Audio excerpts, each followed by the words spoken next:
No son pocos los que alguna vez se me han acercado y me han preguntado si está bien que celebremos la Navidad.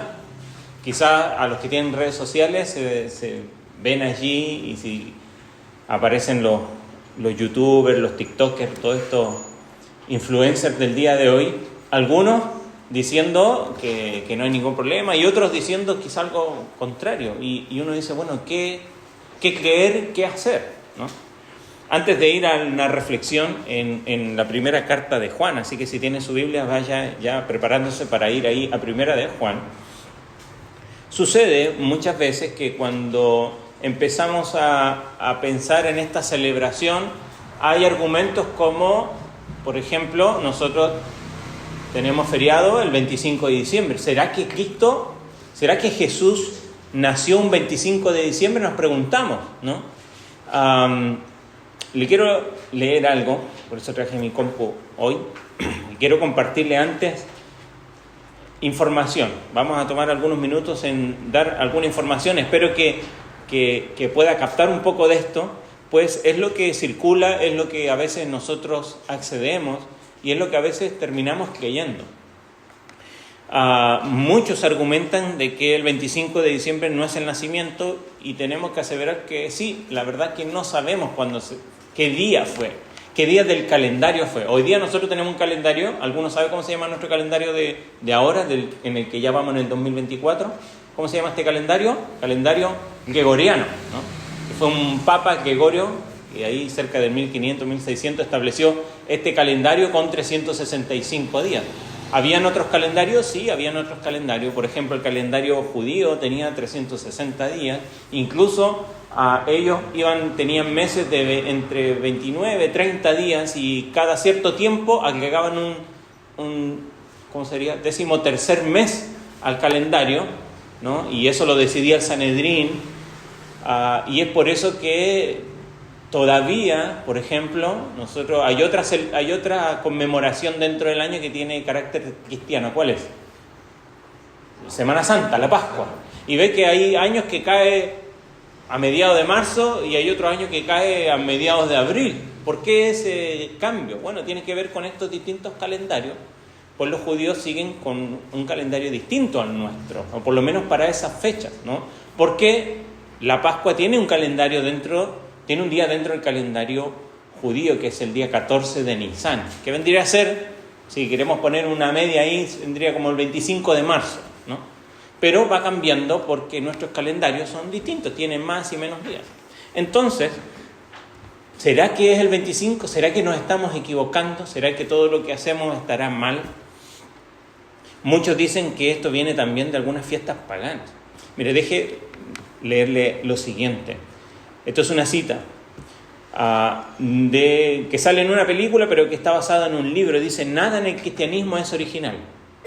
El dios precristiano Mitras, llamado Hijo de Dios y Luz del Mundo, nació el 25 de diciembre. Fue enterrado en una tumba excavada en la roca y resucitó al tercer día.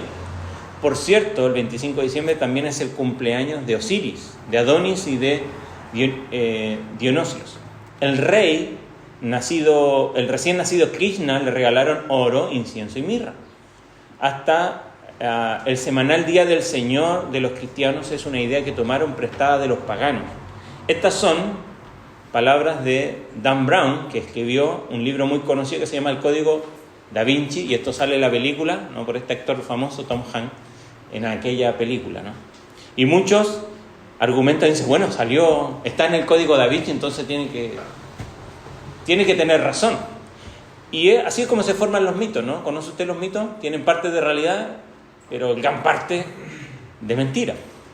Y aunque hay cosas que sí podemos ver, que hay relación con algunas fiestas que se celebraban especialmente en el Imperio Romano en la Antigüedad, que quizás coinciden con fechas, coinciden con cierto tipo de celebración. Por ejemplo, del domingo nosotros tenemos un calendario que tiene que ver con los planetas. El lunes, o por lo menos los astros, el lunes tiene que ver con la luna, el martes con el planeta Marte, Mercurio, Júpiter, Venus, ¿no? Saturno, y bueno, el domingo era el Sol, ¿no?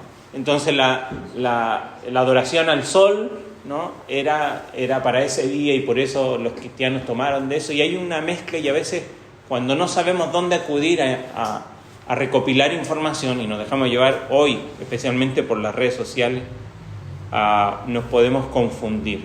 Entonces, la idea de estos primeros minutos es ver, bueno, qué hay de cierto y qué hay de realidad y qué hay de mito y qué hay de cosas que no podemos aseverar. Entonces queremos ver las que sí podemos analizar y ver que sí están en la historia y podemos recopilar información ahí en la historia, como dijimos, y luego hacer una reflexión en la primera carta de Juan. Sin duda, en esta fecha a veces se suscitan discusiones que, por ejemplo, el 25 de diciembre aparece en la Biblia como una celebración que deberíamos guardar. ¿Aparece? En la Biblia aparece el 25 de diciembre, celebrará la Navidad. No aparece. De ahí que muchos, por ejemplo, hoy día hay una corriente muy grande en mantener las tradiciones judías y celebrar las fiestas judías, por ejemplo, porque sí están en la Biblia, ¿no? Vamos al Antiguo Testamento y vemos, por ejemplo, la fiesta de los tabernáculos, vemos la fiesta de la Pascua, del Día de la Expiación, y hay quienes la celebran. Pero nosotros vamos al Nuevo Testamento y vemos que ninguna de esas cosas, nosotros, a lo menos la iglesia es llamada a conmemorarla, tenían que ver con una tradición nacional, étnica del pueblo judío, ¿no? Y ahora en Cristo ya no hay judío, ni griego, ni esclavo, ni libre. Ahora hay un cuerpo nuevo. Entonces, por supuesto que no aparece en la Biblia. Entonces, como no aparece, muchos definen esto es antibíblico, no deberíamos hacerlo. Entonces, tenemos ese grupo de personas que opinan así. Hay quienes opinan que esto fue parte de la Iglesia Católica, ¿no? La Iglesia Católica especialmente lo vemos acá en nuestro continente, que cuando vino acá a Sudamérica tomó muchas de las fiestas que tenían nuestros pueblos originarios y le cambiaron el nombre. Por ejemplo, en mi país, en el norte, en Chile, hay una fiesta que se llama la Fiesta de la Tirana, ahí en medio del desierto, ¿no? Que era una fiesta que celebraban los indígenas ahí de esa zona, los aymaras. Entonces, ¿qué hicieron ellos? Bueno, tomaron esa fiesta, le pusieron otro nombre y es una fiesta la Virgen de la Tirana, ¿no? Y así tenemos un montón de fiestas, las vírgenes, de nombre que usted quiera, ¿no? Donde se dice que sacralizaron estas fiestas paganas, ¿no? Que encontraron aquí. Entonces, muchos dicen que es más o menos lo que hizo la Iglesia Católica con el 25 de diciembre, que era la adoración a ciertos dioses, ¿no? Paganos, y que la cristianizaron. Y encontramos cada una de estas opiniones. Incluso, si uno va a ChatGPT, dice, esto es lo que dice, ¿no? Para que veamos que también tiene su opinión. Dice, antes de la era cristiana, muchas culturas celebraban festividades en torno al solsticio de invierno en el hemisferio norte, ¿no? Que es ahí, 21, 25 de diciembre. Los Saturnales romanos era una celebración en honor a Saturno, y un festival germánico que celebraba el renacimiento del sol y la esperanza de la primavera. Y después dice, con la expansión del cristianismo, la Iglesia adoptó algunas de estas tradiciones y las transformó en celebraciones paganas. Dice que el Papa Julio en el siglo IV fijó el 25 de diciembre como la fecha para celebrar el nacimiento de Jesús, aunque no hay evidencia bíblica de que Jesús naciera ese día. Eso es lo que dice ChatGPT, ¿no? Entonces, si está allí, es verdad, ¿no? Muchos pensamos así, o muchos piensan así. Pero ¿qué hay? ¿Qué hay de cierto? De que estas fiestas romanas como el Sol Invictus, la Saturnalia o el solsticio fueran el origen de la Navidad, ¿no? O que tomaron de estas fiestas paganas para tomarlo. Nosotros estudiamos historia de la Iglesia hace unos meses atrás, creo que fue a principios de año que estuvimos estudiando eso, y vimos que hubo un personaje allí que intentó mezclar la Iglesia con el Estado y con las religiones propias. ¿Se acuerda cómo se llama ese personaje? Año 300, Constantino. Entonces, a nosotros los cristianos, cuando hay algo así medio erróneo, Constantino tuvo la culpa, ¿no? Porque él dijo que vio una cruz y que por esta cruz vencerá. Entonces, él después de que todo el imperio perseguía a los cristianos, dijo, no, esta es la religión verdadera, y ahí es donde el cristianismo se expandió a todo el imperio, pero ya no por la evangelización de los cristianos, sino porque el imperio adoptó esta religión como propia, y ahí es donde comienza a desvanecerse en su esencia. Entonces, ¿qué hay de verdad y qué hay de cierto? Mucho, dijimos, tiene que ver con los calendarios, ¿no? El calendario juliano, que viene del año 46 a.C., que fue establecido por Julio César, ¿no? Y después el calendario gregoriano, que es cerca de 1582, ¿no? Que fue sustituyendo paulatinamente a este calendario anterior. Entonces, hay mucho ajuste y por eso a veces hay desfase de días, y lo vemos con Semana Santa. Incluso hay algunas iglesias ortodoxas en lo que es, vamos a decir, Europa del Este, ¿no? Toda esa zona de Georgia, parte de Rusia, Grecia, y todas estas iglesias que no son católicas, pero parecen católicas, pero son ortodoxas, que se les llama. Ellos celebran la Navidad con un desfase de 11 días. Si usted calcula 11 días desde el 25 de diciembre, ¿qué día le da? A ver, 1, 2, 3. ¿A dónde llegamos? Al 6, 7 de enero. ¿Y qué hacemos esa fecha? Los Reyes. Entonces, todas estas festividades tienen un origen que tiene que ver con un cruce, ¿no?, de ajuste de ciertos calendarios distintos, como mencionábamos. El calendario judío tenía más que ver con el ciclo ocupaba el ciclo de la luna, pero también del sol, ¿no? Entonces, sus meses eran más cortos, y por eso es que tenían que ir agregando días, y el Sanedrín se juntaba y decía, ok, este año toca un 13º mes. Con la destrucción de Jerusalén en el año 70, ya no hay más Sanedrín, y ya no hay más agregación de ese 13º mes, entonces se va corriendo. Nuestro calendario hace que nosotros tengamos 365 días, pero cada 4 años se agrega un día, porque hay que ajustar, ¿no?, ese desfase de algunas horas según este calendario. Pero, yo sé que estos datos quizás pueden ser aburridos, pero cuando queremos ver, quizás responder a la pregunta, ¿cuándo se empieza a celebrar el 25 de diciembre? ¿No? ¿Cuándo comienza a ser una celebración que está allí?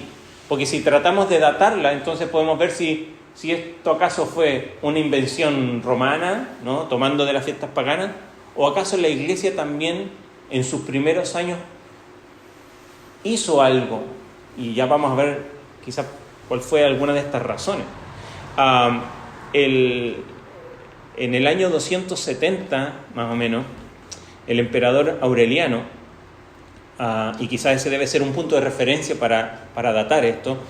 Si quieren, en el grupo podemos poner, hay un reportaje que hizo en la National Geographic, que no tiene nada que ver con el cristianismo, al contrario, siempre está tratando de refutar cosas del cristianismo, pero en esta misma fecha, casi hace un año, pone ahí un reportaje donde intenta explicar lo que yo les quiero compartir. No lo saqué de ahí, pero ellos intentan poner y responder si acaso esta festividad de la Navidad es acaso pagano o no, cuándo se estableció. Y ellos ponen esta información de que el año 270 el emperador Aureliano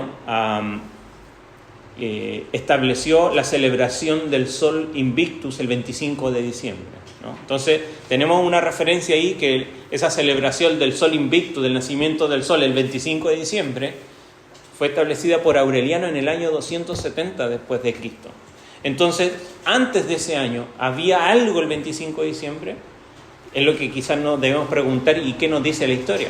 No se dice que se celebraba el 25 de diciembre hasta el 354 después de Cristo, donde hay un calendario que indica que es la fecha. Pero dicen ahí que es la fecha del invencible Sol Invictus. Entonces, muchos toman esto, ¿no?, de esta celebración, ¿no?, que también era una fiesta donde se bailaba, era una celebración grande. Entonces, ¿es acaso el 25 de diciembre tomado de aquí, de esta celebración pagana? ¿Fue acaso esta celebración romana en la cual tomaron los cristianos para decir, bueno, vamos a cristianizar esta celebración y ponerla aquí? Entonces, la pregunta es, ¿hay algunas evidencias que nos muestran que antes de este año, del año 270 o 71, donde Aureliano estableció el templo, hizo el culto del sol invicto, el centro de la adoración romana? Y la verdad es que sí encontramos, aunque debemos ver que lo que sabemos con certeza de fechas es la muerte de nuestro Señor. Nosotros quizás podemos llegar a saber cuándo nuestro Señor Jesús murió, que fue el 14 de Nisan, calendario judío, como dijimos, lo más probable, cerca del 25 de marzo en nuestro calendario, hasta más o menos el 6 de abril. Por eso se va corriendo allí, según el calendario judío, ¿no? Porque hay esta diferencia de días. Entonces, podemos datar esa fecha. Incluso vemos que la iglesia primitiva celebraba, de alguna manera, conmemoraba la muerte del Señor Jesucristo, lo vemos en datos históricos, antes del año 271, que conmemoraba eso, porque muchos de estos cristianos también eran judíos y tenían en común la celebración de la Pascua, pero también que ese día nuestro Salvador murió, pero también resucitó al tercer día. Y después de esa fecha, también hay datos históricos donde la iglesia celebraba el día de Pentecostés. ¿Se acuerda qué sucedió? Que era una fiesta judía Pentecostés, ¿no? La fiesta de la cosecha, ¿no? Y de las primicias, pero ese día es donde viene el Espíritu Santo a los que están reunidos allí. La iglesia en el primer siglo, hay datos históricos que nos muestran que sí, la iglesia también conmemoraba esto como un evento donde ellos lo recordaban. Ahora, ¿por qué razón la iglesia debería celebrar el nacimiento de Jesús? ¿Por qué razón la iglesia conmemoraba la muerte? Quizás también movido por lo que nos dice el Señor Jesucristo: este es mi cuerpo que por vosotros es partido, tomad y comed. Y dice, esta es mi sangre, ¿no?, del nuevo pacto, tomad. Entonces, la cena del Señor que Él nos manda a conmemorar, ¿no?, tiene que ver con su muerte, ¿no? Y en términos teológicos es crucial el tema de su muerte y resurrección. Vemos que en Corintios 15 Pablo dice que si Cristo no resucitó, vana en nuestra fe, y dice que Cristo murió conforme a las Escrituras, fue sepultado conforme a las Escrituras y resucitó conforme a las Escrituras. Entonces Pablo, vemos que la iglesia allí está poniendo el énfasis en la muerte y resurrección de Cristo como el punto crucial, ¿no?, de que si eso se trastoca, entonces se cae todo, nuestra doctrina. Ahora, ¿habría alguna razón para que tempranamente la iglesia tuviese que empezar a defender también el nacimiento de Jesús? Y ahí es donde vamos a Primera de Juan. Vaya conmigo, Primera de Juan.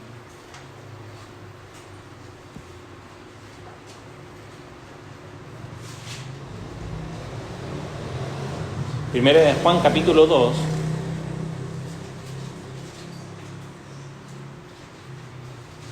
Perdón.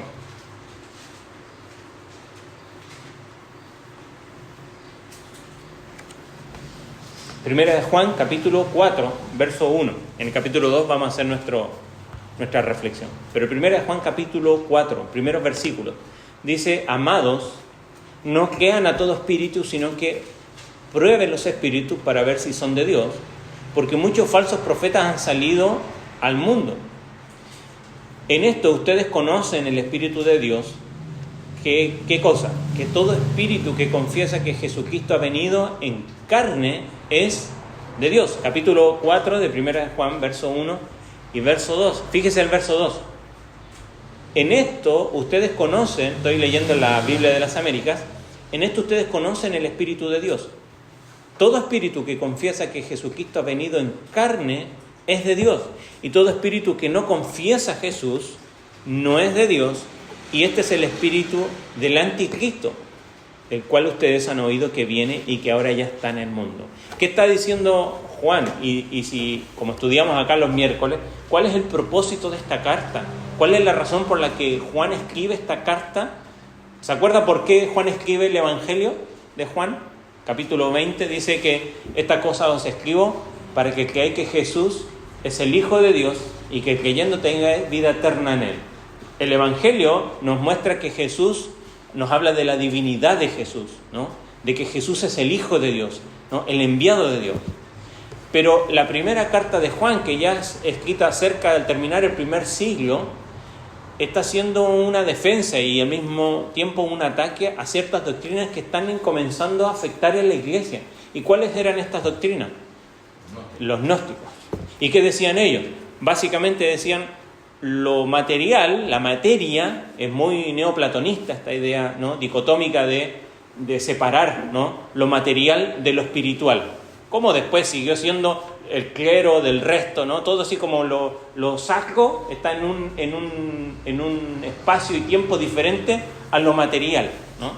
Entonces, ¿qué decían los gnósticos? Básicamente, que lo material es intrínsecamente malo, la materia es intrínsecamente mala, y lo espiritual es intrínsecamente bueno, y no se pueden contaminar ni juntar la una con la otra. Entonces, ellos creían en Cristo, pero no creían en Jesús. Porque Cristo significa el ungido, el enviado de Dios. Entonces ellos creían, sí, Cristo vino, Dios envió a alguien, pero no se hizo hombre, no se encarnó. Por eso es que Juan dice, cualquiera que no confiesa que Jesús, o más bien, todo el que confiesa que Jesús ha venido en carne es de Dios, pero el que dice no, Él es una emanación espiritual, pero no vino físicamente, entonces no es de Dios. Y ya tempranamente, pocas décadas después que Cristo parte, Juan está teniendo que defender esta doctrina que en un principio no era el foco principal, ¿no? Al principio Pablo está haciendo defensa de la muerte y de la resurrección, porque nadie creía que Jesucristo había resucitado. ¿Cómo puede resucitar a alguien de la muerte? Y tenemos, no uno, varios libros hoy que nos documentan evidencia que exige un veredicto, el caso de Cristo, de Strobel, que documentan que si lo ponemos ante un jurado, ante un juicio, no hay cómo refutar que Jesucristo realmente resucitó, ¿no? Las evidencias de los testimonios, la evidencia de los testimonios contrarios, ¿no? Entonces la verdad de que Cristo resucitó está allí, pero comienza después, décadas después de todo esto, que ahora la encarnación, el nacimiento de Cristo comienza a ser atacado. Ahora, si Jesús no nació, si el Cristo no vino en carne, ¿podía morir? No, entonces también comienza a afectar a todo el resto de las doctrinas principales de nuestra fe. Entonces es allí donde la iglesia al principio comienza a tomar acciones para poder defender el nacimiento de Jesucristo. Entonces, como vimos, es importante para la iglesia primitiva, ¿no?, empezar a defender el nacimiento. Antes no fue necesario, uno va a Hechos y uno no ve que en el libro de Hechos por lo menos hay alguna defensa del nacimiento. Hay una defensa de que Cristo murió y resucitó, que murió y resucitó. Pero los gnósticos y los docetistas negaban la humanidad de Jesús. Entonces hubo un contexto histórico que empujó a la iglesia a quizás no tiene que ver con la fecha donde él nació, pero sí que la iglesia comenzara a defender de que Jesucristo vino al mundo y se hizo hombre. Entonces los primeros creyentes no tenían problema, pero comienza a haber estos cuestionamientos y empieza a haber cierta doctrina que comienza a afectar a la iglesia, donde ellos tienen que tomar decisiones de, bueno, ¿qué hacemos para defender, tomar acciones prácticas, ¿no? Y allí es donde vemos que la iglesia, si bien no estableció una fecha, aunque hay cierta, y esto es simplemente tradición, porque hay una tradición judía que dice que, porque dijimos, a la Pascua le podemos establecer fecha, ¿verdad? Que es el 25, más o menos, 25 de marzo.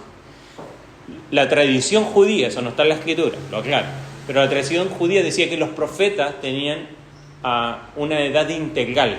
¿Y qué decían ellos? Que los profetas morían el mismo día que nacieron. Era la idea de mucha tradición judía. Entonces, un profeta como Elías, como Isaías, murieron el mismo día en que fueron, más bien, el mismo día en que fueron concebidos, ¿no? Entonces, el día en que fueron concebidos, ese mismo día iban a morir. Y si nosotros calculamos del 25 de marzo como la muerte del Señor, entonces ese día fue concebido, y si usted calcula 9 meses después de marzo, da más o menos por esa fecha, ¿no? Y puede ser una de las explicaciones, es una de las teorías de por qué llegó a esa fecha, que después algunos también creen que como el cristianismo comenzó a desplazarse por el Imperio Romano, Aureliano dice, bueno, vamos a tomar la fecha de ellos y vamos a opacar esto con el Sol Invictus, ¿no? La celebración pagana de los romanos, ¿no? En el año 270. Entonces, hay algunos textos que apoyan la idea de que antes del 270 habían cristianos que ya en esa fecha comenzaron a defender el nacimiento de Cristo, más allá de la fecha que le pusieron. Pero algunos, ¿no?, tienen esta teoría de que en la tradición judía estaba esta idea de la edad integral, ¿no?, de que un profeta, los profetas, ¿no?, morían el mismo día en que fueron concebidos. Entonces hicieron cálculos y daba más o menos esa fecha. Entonces encontramos en la iglesia primitiva datos de Tertuliano, de Juan Crisóstomo, un énfasis de Clemente de Alejandría, cada vez más fuerte en el concepto del nacimiento de Cristo, ¿no?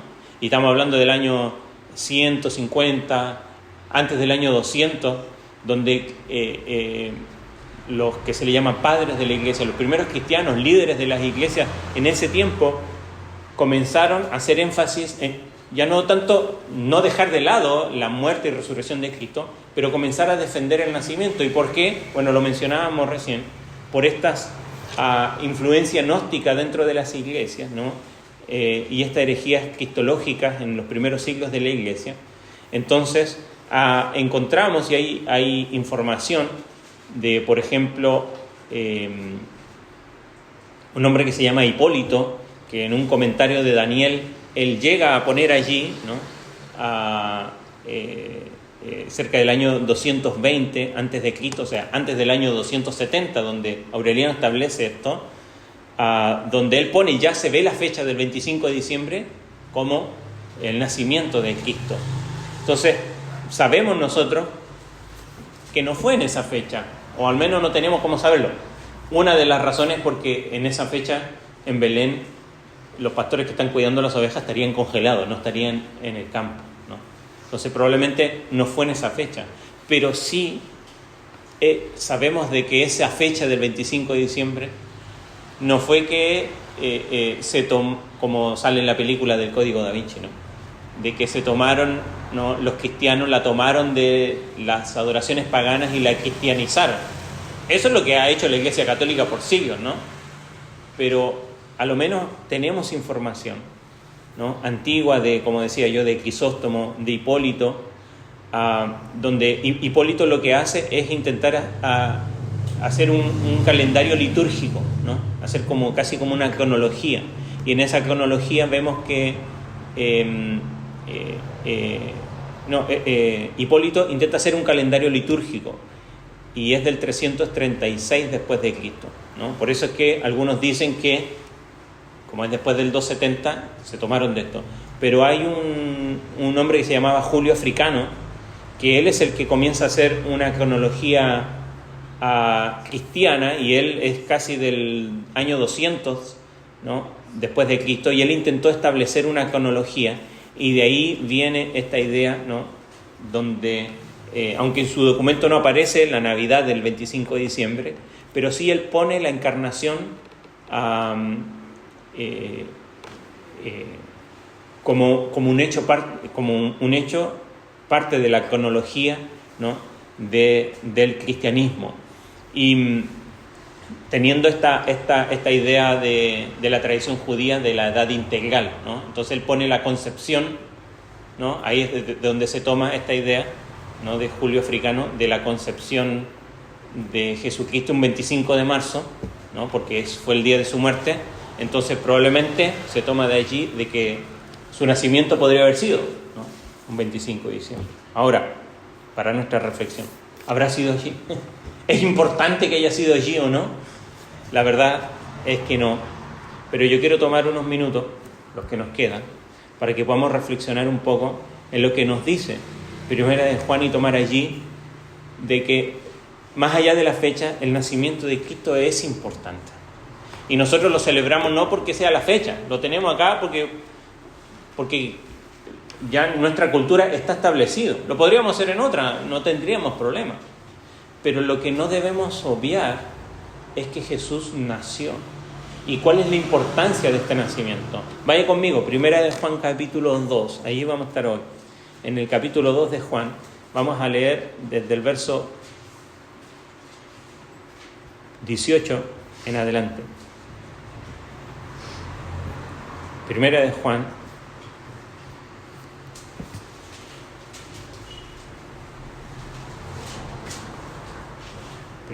capítulo 2, verso 18 en adelante. Dice así, yo se lo leo, estoy en la Nueva Biblia de las Américas. Dice: hijitos, es la última hora, y así como oyeron que el anticristo viene, también ahora han surgido muchos anticristos. Por eso sabemos que es la última hora. Ellos salieron de nosotros, pero en realidad no eran de nosotros, porque si hubieran sido de nosotros, habrían permanecido con nosotros, pero salieron, a fin de que se manifestara que no todos son de nosotros. Verso 20.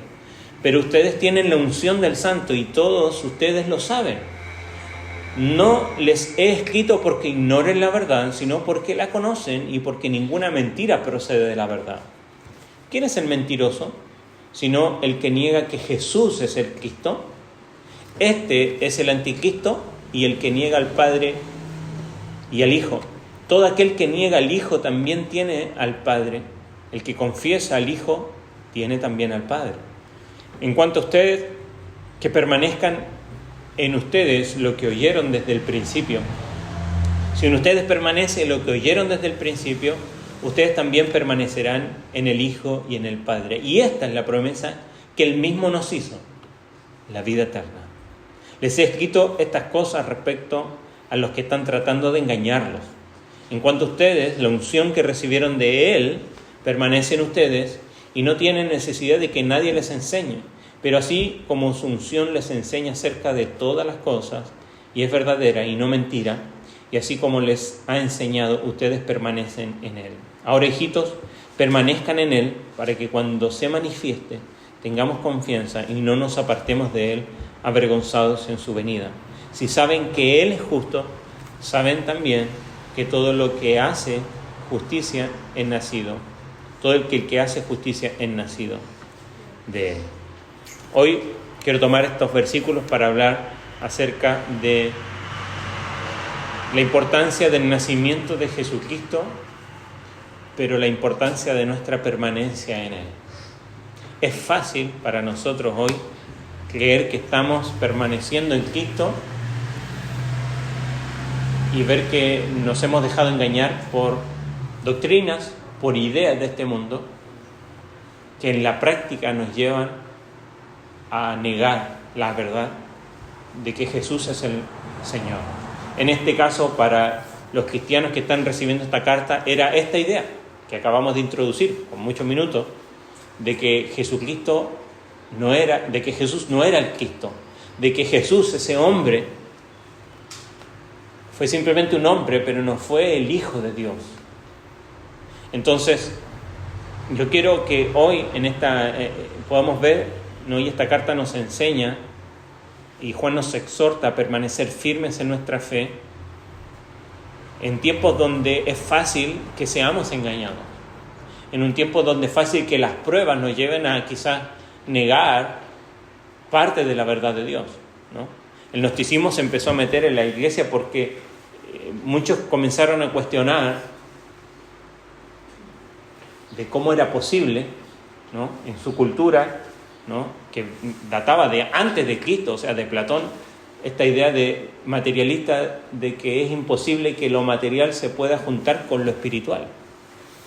Entonces, por eso es que ellos tenían esta idea, ¿no? Es imposible. Por eso también es que muchos creyentes que venían con estas ideas, y lo vemos en los primeros capítulos de la primera carta de Juan, ellos decían, yo no he pecado, porque yo espiritualmente estoy bien. Lo que yo hice, lo hice con mi cuerpo, y mi cuerpo no me va a afectar a mi espíritu. Por eso Juan comienza a decir, el que dice que no ha pecado es mentiroso. Entonces ellos tenían una vida espiritualmente, entre comillas, correcta, porque pensaban que lo que hacían con el cuerpo no les iba a afectar. Y no es una idea común de nuestra cultura en el día de hoy. Haz con tu cuerpo lo que quieras, total no te va a afectar ni a tu mente, ni a tu psiqui, ni a tu alma. Entonces Juan escribe esta carta y yo quiero tomar estos versos para exhortar a nosotros a permanecer firmes en nuestra fe en tiempos donde nuestra fe está siendo probada y donde estamos siendo engañados con muchas ideas que se parecen al cristianismo, pero que no lo son, y que atacan aquellas verdades acerca de Jesús. Entonces aquí en estos versos encontramos cómo el nacimiento de Jesús se conecta primero con nuestra identidad. Fíjese, primeros versículos del 18 en adelante, vemos allí el nacimiento de Jesús, ¿no?, y la verdad en un tiempo donde estamos siendo engañados. Le dice allí, hijos, es la última hora, y hemos oído que hay anticristos. Esta idea no es el personaje que aparece en Apocalipsis, sino que es puede ser, no un título, pero sí como una referencia a personas que están anti significa en contra de, ¿no? Entonces, anticristo es cualquier idea en contra de Cristo, ¿no? Entonces dice, hay muchas personas y ideas que van en contra de Cristo, y dice, estos salieron de nosotros, pero en realidad no eran de nosotros, porque si hubieran sido de nosotros, permanecerían con nosotros, pero salieron a fin de que se manifestara que no son de nosotros. Dice, pero ustedes tienen la unción del Santo y ustedes lo saben, ¿no? Y les exhorta allí a no dejarse engañar. Juan habla de muchos anticristos que niegan que Jesús había nacido, ¿no?, que estaban negando el nacimiento de Cristo, ¿no? Y esta negación sin duda ataca la verdad del Evangelio, porque, como mencionábamos antes, y lo dice Hebreos capítulo 2, creo que verso 14, que fue necesario que Él viniera, ¿no?, en sangre y carne, para poder vencer por medio de eso a la muerte, ¿no?, y aquel que tenía el imperio de la muerte. Entonces, ¿era necesario la encarnación? Por supuesto que es importante. No había otra manera de vencer a la muerte, sino era por medio de tomar forma de hombre. Entonces, cuando intentamos espiritualizar la verdad del nacimiento de Jesús, podemos llegar a contradecir la esencia del Evangelio. El nacimiento de Jesús es la base de alguna manera de nuestra fe, porque si Él no hubiese venido en carne, no habría salvación. Entonces nosotros debemos discernir correctamente las voces que intentan distorsionar quién es Jesús. Por eso esta primera exhortación nos ayuda a nosotros con nuestra identidad, porque nuestra identidad no está en lo que nosotros hacemos. Nuestra identidad está basada en quién es Jesús. Y si Jesús no es quien dice ser, nuestra identidad también se ve afectada. Entonces debemos discernir correctamente a todas las voces que intentan decir que Jesús es otro del que dice la Biblia.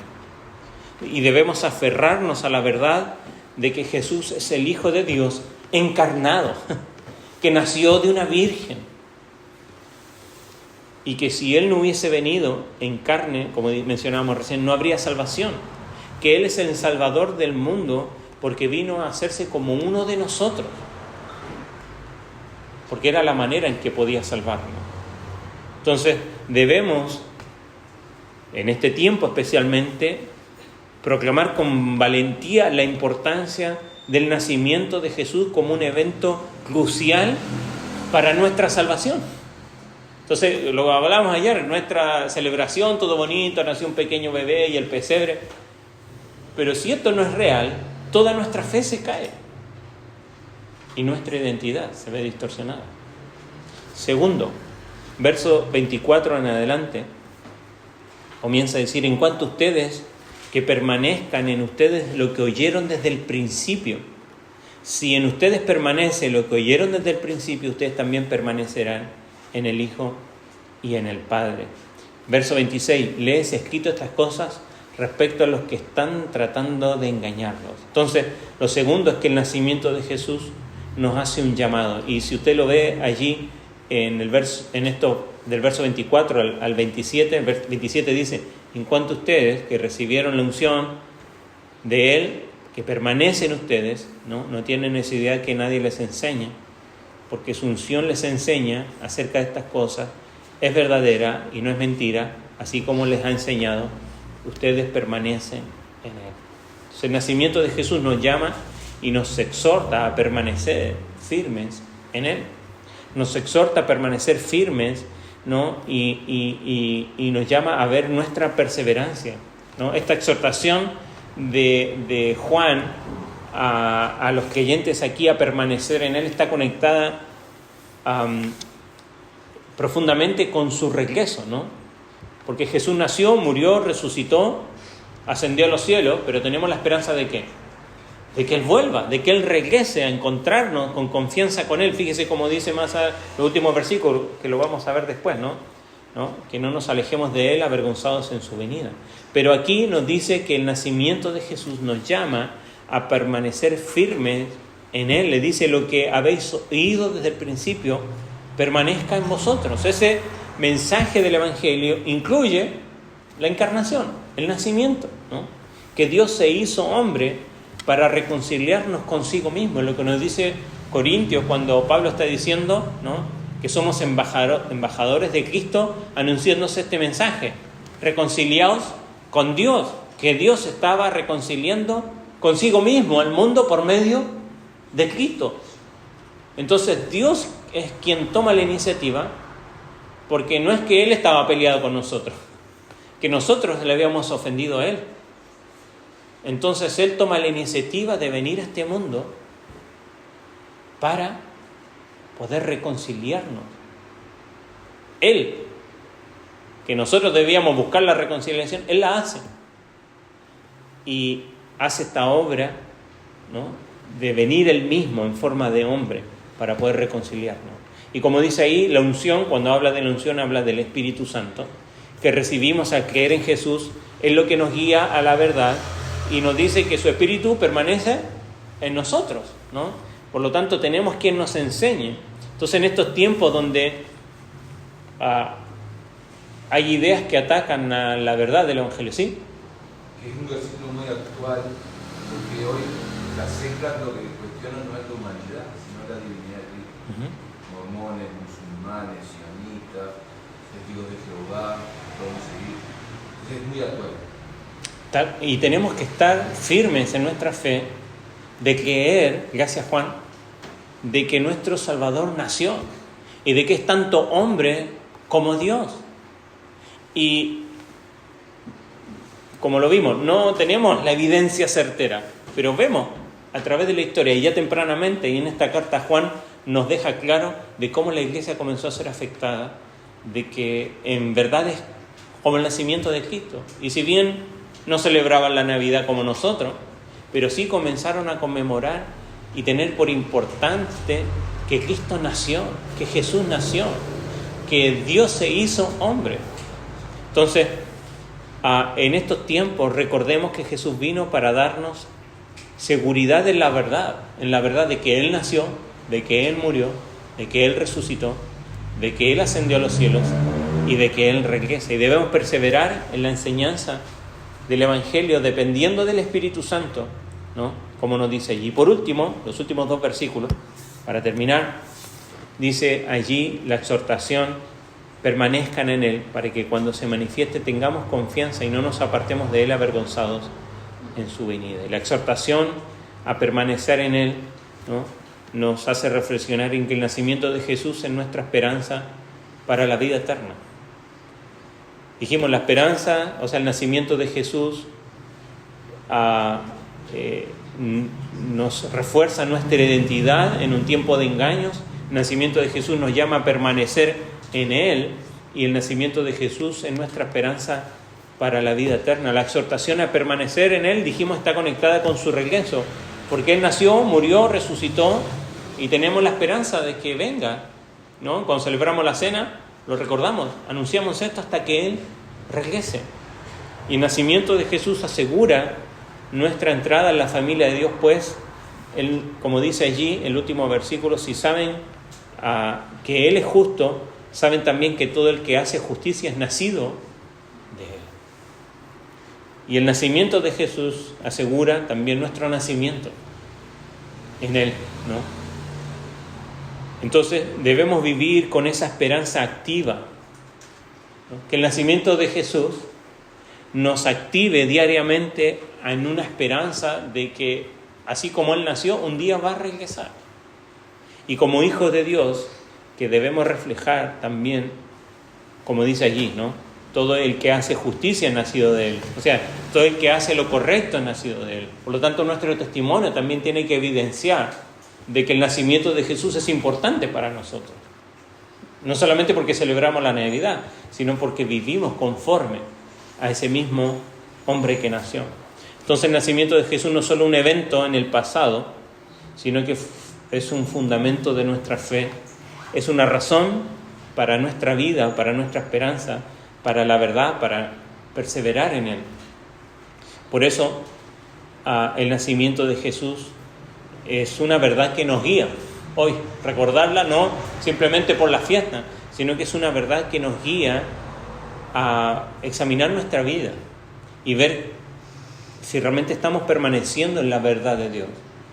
Y así como al principio la iglesia comenzó a ser afectada en estas verdades, hoy día nosotros a la iglesia le costó reconocer que estas enseñanzas gnósticas, docetistas, estaban afectando a la iglesia, y ya había infectado tanto que algunos de ahí mismo comenzaron a esparcir estas falsas enseñanzas. Nosotros ser diligentes en observar cuáles son las falsas enseñanzas de nuestros días. ¿Qué es lo que se dice hoy día? Quizás hay de muchas cosas, ¿no? Tanto de las cosas buenas que se dicen de Jesús, como las cosas malas que se dicen de Él.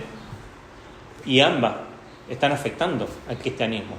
Porque, como decía C.S. Lewis, Jesucristo puede ser un gran maestro, un gran rabí, pero si es simplemente eso, entonces no sirve de nada. O Él es nuestro Salvador, o no es lo que necesita nuestra alma.